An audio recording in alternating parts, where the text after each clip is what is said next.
नमस्कार दोस्तों, आप सबों का मेरे चैनल जय श्री राम पर स्वागत है। आप सबों को नवरात्रि की हार्दिक शुभकामनाएं। दोस्तों, नवरात्रि का यह पावन त्यौहार 9 दिनों तक मनाया जाता है। इन दिनों में माँ दुर्गा की 9 अलग अलग स्वरूपों की पूजा की जाती है। नवरात्रि के पहले दिन माँ दुर्गा के शैलपुत्री स्वरूप की पूजा की जाती है। अपने दाहिने हाथ में त्रिशूल धारण किए हुए, बाएं हाथ में कमल पुष्प शोभित किए वृषभ पर सवार नव दुर्गा में प्रथम देवी शैलपुत्री हैं, जिन्हें सती के नाम से भी जाना जाता है। माता शैलपुत्री के कथा के अनुसार एक बार प्रजापति दक्ष ने बहुत बड़ा यज्ञ का आयोजन किया। इस यज्ञ में उन्होंने सभी देवताओं को आमंत्रित किया, लेकिन उन्होंने भोलेनाथ को निमंत्रण नहीं भेजा। जब माता सती को यह ज्ञात हुआ कि उनके पिता एक अत्यंत विशाल यज्ञ का आयोजन कर रहे हैं, तब उनका मन वहां जाने के लिए बेचैन हुआ और माता ने अपने मन की सारी व्यथा भोलेनाथ को बतलाई। तब भोलेनाथ बोले, देवी, प्रजापति दक्ष शायद हमसे किसी बात पर रुष्ट हैं, इसलिए उन्होंने सभी देवताओं को यज्ञ में बुलाया है और हमें नहीं बुलाया, और ना ही हमें कोई सूचना भेजी है, इसलिए आपका वहां जाना उचित नहीं होगा। भोलेनाथ की यह बात सुनकर माता सती का मन शांत नहीं हुआ। पिता के द्वारा किए गए यज्ञ में जाने एवं अपने माता एवं बहनों से मिलने की इच्छा और प्रबल होती जा रही थी। माता सती के बहुत आग्रह करने पर भोलेनाथ ने उन्हें जाने की आज्ञा दे दी। माता अपने पिता के घर जाती हैं, तब वह देखती हैं कि कोई भी उनसे प्रेम तथा आदर से बात नहीं कर रहा है। सिर्फ उनकी माता ने ही उन्हें स्नेह से गले लगाया। बहनों की बातों में व्यंग तथा उपहास था। अपने परिजनों के इस व्यवहार से माता को बहुत तकलीफ हुआ और वह सोचने लगी कि भोलेनाथ की बात नहीं मानकर उन्होंने बहुत बड़ी गलती कर दी। उनके पिता ने भोलेनाथ के बारे में भी अपमानजनक बातें कहीं। माता सती अपने पति का अपमान सहन न कर सकी और उन्होंने अग्निकुंड में अपने आप को जलाकर भस्म कर दिया। इस दुखद घटना को सुनकर भोलेनाथ ने उस यज्ञ को विध्वंस करवा दिया। माता दोबारा शैलराज हिमालय के पुत्री के रूप में जन्म लिया। माता शैलपुत्री का जन्म शिला यानी पर्वत से हुआ है, इसलिए उनकी पूजा अर्चना करने से जीवन में स्थिरता आती है। उनकी पूजा से वैवाहिक जीवन सुखद हो जाता है और घर में सुख और समृद्धि आती है। माता के पूजा अर्चना से मूलाधार चक्र जागृत हो जाते हैं, जिसके फलस्वरूप उत्साह का विकास होता है। साथ ही साथ माता शैलपुत्री की पूजा अर्चना से चंद्रमा से जुड़े सभी प्रकार के दोष दूर हो जाते हैं और भक्त को सौभाग्य की प्राप्ति होती है। दोस्तों, नवरात्रि की प्रथम दिन माता शैलपुत्री की पूजा सफ़ेद रंग की विशेष पुष्पों से करें तथा साथ ही साथ माता को सफ़ेद मिठाई का भोग लगाएं। माता के तस्वीर के आगे कपूर अवश्य जलाएं। माँ शैलपुत्री को गाय का घी अर्पित करें, जिससे माता आयोग काया का आशीर्वाद देती हैं, जिस व्यक्ति का मन एवं शरीर दोनों निरोगी रहता है। तो दोस्तों, ये थी नवरात्रि की प्रथम दिन पूजे जाने वाली माँ शैलपुत्री की पावन कथा। नवरात्रि के दूसरे दिन माता के दूसरे स्वरूप माँ ब्रह्मचारिणी की पूजा अर्चना की जाती है। ब्रह्म का अर्थ है तपस्या और चारिणी का अर्थ है आचरण करने वाली, अतः ब्रह्मचारिणी का अर्थ हुआ तप का आचरण करने वाली। माता ब्रह्मचारिणी ने भगवान शंकर को पति के रूप में प्राप्त करने के लिए घोर तपस्या की थी। इस तपस्या के कारण माता को तपस्याचारिणी एवं ब्रह्मचारिणी के नामों से जाना जाता है। इनका स्वरूप अत्यंत तेजमय और भव्य है। श्वेत वस्त्र पहने, दाहिने हाथ में जप की माला लिए और बाएं हाथ में कमंडल धारण किए हुए इनकी पूजा करने से भक्त का मन स्थिर होता है। अपने पिता दक्ष प्रजापति द्वारा किए गए भोलेनाथ के अपमान से क्रोध में आकर अग्नि में भस्म होने के बाद पर्वतराज हिमालय के यहाँ पुत्री के रूप में जन्म लिया। यहाँ उनका नाम पार्वती या शैलपुत्री रखा गया। जब पार्वती बड़ी हुई तब ब्रह्मा जी के मानस पुत्र नारद जी ने उन्हें दर्शन दिए और पार्वती जी को बतलाया कि यदि वह तपस्या की राह पर चले तो अपने पूर्व जन्म के पति भगवान भोलेनाथ को वह दोबारा प्राप्त कर सकते सकती हैं। नारद मुनि के आदेशानुसार भोलेनाथ को पति के रूप में प्राप्त करने के लिए पार्वती जी ने घोर तपस्या की। उन्होंने 1000 सालों तक केवल फल और फूल खाकर तपस्या करी, फिर 100 सालों तक केवल साग खाया। कठोर तप करते हुए माता ने खुले आकाश के नीचे धूप, बारिश और ठंड के भयानक कष्ट सहे। इतनी कठिनाइयां सहन करने के बाद 3000 सालों तक धरती पर गिरे हुए बेलपत्र को खाकर भोलेनाथ की पूजा अर्चना की। कुछ समय बाद उन्होंने वह बेलपत्र खाना भी बंद कर दिया। इसके बाद वह हजारों साल तक बिना कुछ खाए पिए तप किया। तपस्या के कारण देवी का शरीर बिल्कुल पतला दुबला और छिन्न हो गया। उनकी यह हालत देखकर उनकी माता मैना को बहुत दुख हुआ। उनकी इस कठोर तपस्या को देखकर तीनों लोक में हाहाकार मच गया। सभी देवता, ऋषि एवं पुण्य आत्माएं सभी इनकी तपस्या की प्रशंसा करने लगे। अंत में देवी की तपस्या के से प्रसन्न होकर ब्रह्मा जी उनके समक्ष आए और पूछने लगे कि हे देवी, आज तक किसी ने भी इतनी कठोर तपस्या नहीं की। आपकी तपस्या की चर्चा सभी जगह हो रही है। आपकी मनोकामना अवश्य पूरी होगी। आपका विवाह भगवान शंकर से ही होगा और वही आपको पति के रूप में प्राप्त होंगे। अब आप अपनी तपस्या को खत्म करें और घर लौट जाएं। आपके पिता आपको लेने आ रहे हैं। इसके बाद माता ने तपस्या खत्म की और अपने पिता के साथ अपने घर लौट आई। और कुछ समय बाद भोलेनाथ ने माता को अपने पत्नी के रूप में स्वीकार किया। लंबे समय तक कठोर तप करने के कारण ब्रह्मा जी ने माता को नाम दिया ब्रह्मचारिणी। इस दिन विधि विधान से माँ ब्रह्मचारिणी की पूजा करने से सभी मनोकामनाएं पूरी होती है और विशेष फल की प्राप्ति होती है। इनकी पूजा अर्चना करने से त्याग, संयम और सदाचार जैसे गुणों की प्राप्ति होती है। माँ ब्रह्मचारिणी की पूजा अर्चना से व्यक्ति को धैर्य प्राप्त होता है। नवरात्रि के पावन पर्व की तीसरे दिन माँ चंद्रघंटा के स्वरूप की पूजा अर्चना की जाती है। माँ चंद्रघंटा का यह स्वरूप शांतिदायक और कल्याणकारी है।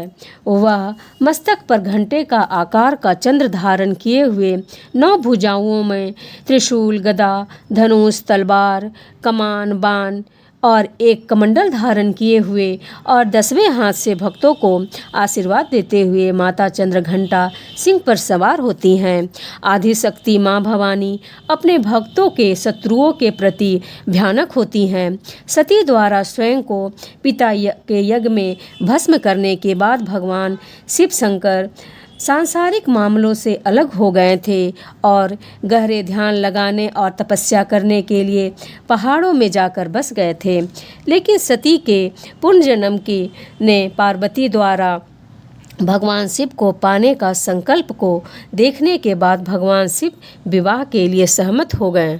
विवाह के दिन भोलेनाथ एक विचित्र रूप में जुलूस के साथ राजा हिमालय के महल में पहुँचे। उनका पूरा शरीर राख से निपटा हुआ था। उनके बारात में भूत, सन्यासी और अघोरी शामिल थे। भगवान शिव और उनके भयानक बारातियों को देखकर पार्वती जी की माँ और अन्य रिश्तेदार भी भयभीत हो गए थे। अपने परिवार और भगवान शिव को शर्मिंदगी से बचाने के लिए माँ पार्वती ने अपने आप को एक भयानक रूप में बदल लिया और वह रूप था चंद्रघंटा माता का। इस रूप में उनका रंग सुनहरा था और उनकी 10 भुजाएं थीं। चंद्रघंटा के रूप में माँ पार्वती ने भगवान शिव से प्रार्थना की वह एक सुंदर राजकुमार का रूप धारण करे और अपने सभी बारातियों को भी बदल दे। इस प्रकार भगवान शिव एक सुंदर राजकुमार का रूप लेकर अपने विवाह में शामिल हुए और बारातियों को भी बदल दिया। उसके बाद माता पार्वती का भोलेनाथ के साथ बहुत ही धूमधाम से विवाह हुआ। शिव विवाह के दिन महाशिवरात्रि के रूप में मनाया जाता है। माता चंद्रघंटा की कृपा से भक्तों के सभी पाप, संकट, शारीरिक एवं मानसिक कष्ट दूर हो जाते हैं। शेर पर सवार होकर माँ चंद्रघंटा अपने भक्तों को उदारता का अनुभव कराती हैं। जो भक्त सच्चे मन से चंद्रघंटा माँ की पूजा अर्चना करते हैं वो अपनी चारों ओर दिव्य आभा का अनुभव करते हैं। माँ चंद्रघंटा दुष्टों को विनाश करने के लिए तैयार रहती हैं। अपने भक्तों के लिए वे हमेशा दयालु माँ के रूप में प्रकट होती हैं। माता चंद्रघंटा की पूजा करने से सांसारिक कष्टों से मुक्ति मिलता है। माता चंद्रघंटा को लाल रंग की विशेष फूल अर्पित करनी चाहिए, लाल फल चढ़ाने चाहिए। माँ चंद्रघंटा की पूजा करते समय घंटी अवश्य बजानी चाहिए। माता को दूध या दूध से बनी चीज़ अर्पित करनी चाहिए। मखाने की खीर से माता को अति प्रसन्नता होती है। नवरात्रि के चौथे दिन माँ कुष्मांडा की पूजा की जाती है। माता कुष्मांडा की 8 भुजाएं हैं। माता के 7 हाथों में कमंडल, धनुष, बाण, कमल पुष्प, अमृत कलश, चक्र और गदा है। वहीं माता के 8वें हाथ में रुद्राक्ष की माला है। कुष्मांडा माँ शेर की सवारी करती हैं। यह भक्तों को निर्भरता का आभास कराता है। माँ कुष्मांडा की पूजा करने से सभी प्रकार की सुखों की प्राप्ति होती है। कुष्मांडा का अर्थ है ऊर्जा का एक पवित्र गोला, एक ऐसा गोला जिसमें ब्रह्मांड की रचना की है। जी हाँ भक्तों, ऐसा कहा जाता है कि जब सृष्टि का अस्तित्व नहीं था और चारों तरफ अंधेरा ही अंधेरा छाया था, तब एक छोटे से ऊर्जा के गोले ने जन्म लिया। वह ऊर्जा का गोला देखते ही देखते चारों ओर प्रकाशित होने लगा। फिर उस गोले ने एक नारी का रूप लिया। वह नारी आदि स्वरूप, आदि शक्ति माँ कुष्मांडा है। इनका निवास स्थान सूर्यमंडल के भीतरी लोक में है, जहाँ निवास करने की क्षमता और किसी भी देवी देवता में नहीं है। यहाँ निवास करते हुए माता सभी प्राणियों को ऊर्जा प्रदान करती हैं। सृष्टि की रचना और उनके पालन के लिए माँ कुष्मांडा ने सबसे पहले 3 प्राणियों की रचना की। वो तीनों सर्वोच्च देवियाँ थीं। माता ने अपनी बाईं आँख से एक आतंकारी रूप बनाया जिसका नाम महाकाली रखा। अपने माथा पर उपस्थित आँखों से उन्होंने दूसरा रूप बनाया, उसका नाम उन्होंने लक्ष्मी रखा। इसके बाद माता ने अपनी दाईं आँख से तीसरा रूप बनाया जिसका नाम उन्होंने सरस्वती रखा। माता कुष्मांडा के तेज के द्वारा माँ काली के शरीर से एक नर और एक नारी ने जन्म लिया। नर को भगवान शिव का नाम दिया गया, वहीं नारी को सरस्वती का नाम दिया गया। माता कुष्मांडा की शक्ति और महालक्ष्मी माता के शरीर से एक नर और एक नारी ने जन्म लिया। नर को ब्रह्मा और नारी को लक्ष्मी कहा गया। इसी प्रकार माता कुष्मांडा की शक्ति और माँ सरस्वती के शरीर से जो नर और नारी उत्पन्न हुए उनका नाम विष्णु और शक्ति रखा गया। माता कुष्मांडा ने भगवान शिव को शक्ति, ब्रह्मा जी को सरस्वती और विष्णु जी को लक्ष्मी पत्नी के रूप में प्रदान किए। इसके बाद माता कुष्मांडा ने स्वयं एक शक्ति और ऊर्जा के रूप में सूर्य में प्रवेश किया। माता कुष्मांडा की पूजा अर्चना करने से भक्तों को समृद्धि, शक्तियाँ, सुख और मोक्ष प्राप्त होता है। माता अपने भक्तों की बीमारियाँ और परेशानियाँ, उनके सभी कष्टों के साथ नष्ट कर देती हैं। नवरात्रि के 5वें दिन माँ दुर्गा के 5वें स्वरूप स्कंद माता की पूजा की जाती है। स्कंद माता भोलेनाथ एवं पार्वती के पुत्र कार्तिकेय का दूसरा नाम है। इस प्रकार स्कंद माता पार्वती का ही स्वरूप है। स्कंद माता के रूप में माता की 4 भुजाएं हैं। 2 भुजाओं में उन्होंने कमल पुष्प लिए हुए हैं और एक भुजा से भक्तों को आशीर्वाद दे रही हैं और एक भुजा में माता ने कार्तिकेय को पकड़ा हुआ है। स्कंद माता के पौराणिक कथा के अनुसार एक राक्षस था तारकासुर। उसने ब्रह्मा जी को प्रसन्न करने के लिए कठोर तप किया। उनके तप से प्रसन्न होकर ब्रह्मा जी उनके सामने प्रकट हुए और उन्हें मनवांछित फल मांगने को कहा। तब तारकासुर ने ब्रह्मा जी से अमर होने का वरदान मांगा। तब ब्रह्मा जी उसे समझाने लगे कि जिसका जन्म हुआ है उसकी मृत्यु निश्चित है। तब वह सोचने लगा कि शिव जी का विवाह तो कभी होगा ही नहीं और तब उसने ब्रह्मा जी से कहा कि वह वरदान दे कि उनकी मृत्यु भोलेनाथ के पुत्र के द्वारा ही हो। ब्रह्मा जी से ऐसा वरदान प्राप्त करके वह अत्याचारी बन गया। सभी देवता तारकासुर के अत्याचार से परेशान होकर भोलेनाथ के शरण में गए और उनसे तारकासुर से मुक्ति दिलाने के लिए प्रार्थना करने लगे। तब भोलेनाथ ने माता पार्वती से विवाह किए और कार्तिकेय के पिता बने और तब कार्तिकेय तारकासुर का वध किया। नवरात्रि के 5वें दिन कार्तिकेय की माता स्कंद माता की पूजा की जाती है, जो भक्तों को ज्ञान, बुद्धि, चेतना और संतान की प्राप्ति का वरदान देती हैं। माँ दुर्गा के 6ठे दिन माँ कात्यायनी रूप की पूजा अर्चना की जाती है। माँ कात्यायनी बुराई का नाश करती हैं। जो व्यक्ति माँ कात्यायनी का पूजा करता है वह बहुत ही संवेदनशील और तेज दिमाग का व्यक्ति होता है। माता कात्यायनी की 4 भुजाएं हैं, जिसमें एक भुजा में शत्रुओं का अंत करने वाली तलवार है तो दूसरी भुजा में पुष्प है, जो भक्तों के प्रति इसके प्रेम को दर्शाता है। माता की तीसरी भुजा अभय मुद्रा में है, जो भक्तों को भय से मुक्ति प्रदान करता है। देवी की चौथी भुजा वर मुद्रा में है, जो उनके भक्तों को वरदान देती है। माता कात्यायनी की प्राचीन कथा के अनुसार देवी दुर्गा माता कात्यायनी का ये रूप अपने भक्त कात्यायन के लिए धारण किया था। देवी भागवत पुराण में एक ऐसी कथा मिलती है कि प्राचीन समय में कात्य नाम एक महान ऋषि थे। उनके पुत्र का नाम कात्या था। इसी गोत्र में महर्षि कात्यायन उत्पन्न हुए, जो भगवती की बड़ी कठोर तपस्या कर रहे थे। ऋषि कात्यायन आदि शक्ति के परम भक्त थे। उनकी इच्छा थी कि देवी उनके घर पुत्री के रूप में पधारे। इसके लिए ऋषि कात्यायन ने वर्षों तक कठोर तपस्या की। ऋषि की कठोर तपस्या से प्रसन्न होकर देवी ने ऋषि के घर पुत्री स्वरूप में प्रकट होना स्वीकार किया। कुछ समय बाद जब महिषासुर का अत्याचार पृथ्वी पर बढ़ने लगा, तब ब्रह्मा, विष्णु और महेश ने अपनी तेज द्वारा एक देवी को उत्पन्न किया।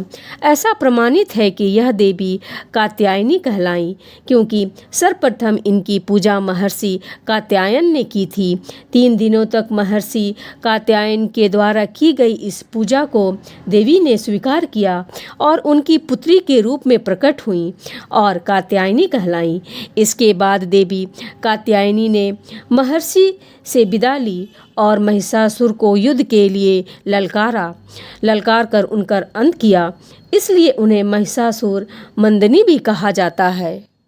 माँ कात्यायनी को लाल रंग अति प्रिय है, इसलिए माँ कात्यायनी की पूजा लाल रंग की फूलों से करनी चाहिए। देवी कात्यायनी को शहद का भोग अवश्य लगाएं। माता कात्यायनी की पूजा अर्चना करने से भक्तों को निरोगी काया प्राप्त होती है। माता का भक्त भय मुक्त जीवन जीता है। जो भी कुमारी कन्याएं माता कात्यायनी की पूजा अर्चना करती हैं, उन्हें मनवांछित वर प्राप्त होता है। माँ कात्यायनी मानव को सुखद वैवाहिक जीवन का आशीर्वाद देती हैं। नवरात्रि के 7वें दिन आदिशक्ति माँ दुर्गा के कालरात्रि स्वरूप की पूजा की जाती है। पौराणिक कथाओं के अनुसार देवी के इस रूप की पूजा करने से दुष्टों का विनाश होता है। माँ के इस स्वरूप को वीरता और साहस का प्रतीक माना जाता है। दुष्टों का नाश करने के लिए आदिशक्ति ने यह रूप धारण किया था। भक्तों के लिए माँ कालरात्रि हमेशा शुभ फल देने वाली है, इसलिए माँ का नाम शुभांगी भी है। ऐसा मानना है कि माँ कालरात्रि की कृपा से भक्त हमेशा भय मुक्त रहते हैं। उन्हें अग्नि भय, जल भय, शत्रु भय, रात्रि भय आदि नहीं होता। कालरात्रि का शरीर रात्रि के अंधकार की तरह काला है। उनके बाल बिखरे हुए हैं और ये बिजली की चमक वाली माला धारण करती हैं। माँ के 4 हाथ हैं, इसमें से एक हाथ में गणरासा और एक हाथ में ब्रज है। इसके अलावा माँ का एक हाथ वर मुद्रा में है और दूसरा अभय मुद्रा में है। जब दैत्य शुंभ, निशुंभ और रक्त बीज ने तीनों लोक में हाहाकार मचा रखा था, तब चिंतित होकर सभी देवता भोलेनाथ के पास गए और उनसे रक्षा की प्रार्थना करने लगे। तब भगवान शिव ने माता पार्वती से राक्षसों का वध कर अपने भक्तों की रक्षा करने को कहा। शिव जी की बात मानकर माता पार्वती ने दुर्गा का रूप धारण किया और शुंभ निशुंभ का वध कर दिया। जब माँ दुर्गा ने दैत्य रक्त बीज को जब मौत के घाट उतारा तो उसके रक्त से अनेकों दैत्य रक्त बीज उत्पन्न हो गए। यह देखकर माँ ने अपने तेज से काल रात्रि को उत्पन्न किया। इसके बाद जब माँ दुर्गा ने दैत्य रक्त बीज का वध किया तो उसके शरीर से निकलने वाले रक्त को माँ काल रात्रि ने जमीन पर गिरने से पहले ही अपने मुख में भर लिया। इस तरह माँ दुर्गा ने रक्त बीज का भी वध कर दिया। माँ काल रात्रि की उपासना करने से ब्रह्मांड की सारी सीढ़ियों की दरवाजाएं खुल जाते हैं और तमाम आसुर शक्तियाँ उनके नाम के उच्चारण से ही भयभीत होकर दूर भागने लगते हैं। इसीलिए दानव दैत्य राक्षस भूत प्रेत उनके स्मरण से ही भागने लगते हैं। यह ग्रह बाधाओं को भी दूर करते हैं। इनकी कृपा से भक्त हर तरह के भय से मुक्त हो जाता है।